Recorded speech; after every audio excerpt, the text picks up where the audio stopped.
आजची रेसिपी आहे मल्टीग्रेन आटा वापरून करण्यात आलेले दुधी भोपळ्याचे रुचकर आणि पौष्टिक आणि खमंग असे पराठे। आज ताई मी नाश्त्यासाठी दुधीचे पराठे बनवते।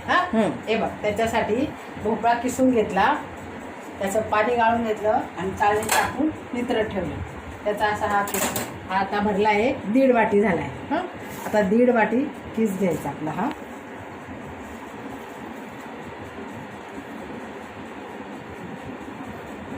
1.5 वाटी किस घेतला, त्याच्यामध्ये कोथिंबीर टाकली, थोडासा ओवा टाकला आहे आणि हे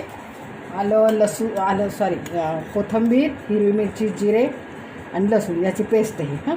ही थोडी जास्त टाकायची म्हणजे जरा टेस्ट छान येते। त्याच्यासाठी आता हे थोडंसं बाजरीचं पीठ घेतलं, थोडंच घेतलं आहे, 2-3 चमचे बाजरीचं पीठ। ज्वारीचं पीठ 1 छोटी वाटी, ज्वारीचं म्हणजे हे कळण्याचं पीठ आहे, म्हणजे त्याच्यात उडीद डाळ पण आहे आणि ते पण आहे, आणि मीठ टाकून दळून आणलेलं आहे, त्याची भाकर त्याने अजून टेस्ट येणार। ते घेतलं। तांदळाचं पीठ 5-6 चमचे घेतलं।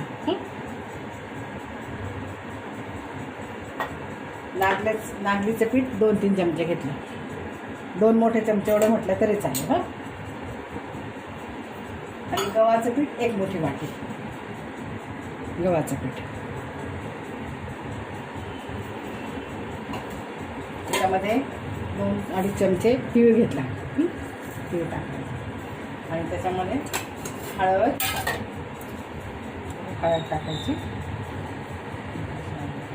हळद, धने जिरे पावडर छोटे चमचे तर 2 चमचे धने पावडर, जिरे नाही टाकायचे, जिरे वाटलेले चटणी, 1 चमचा काळा मसाला।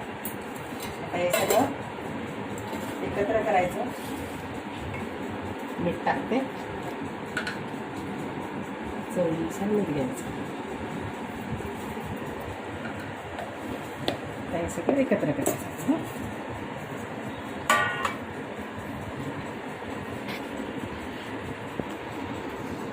हे सगळं छान आता मळून घेते मी। गरज वाटली तर थोडंसं पाणी टाकायचं, छान मळून घेते।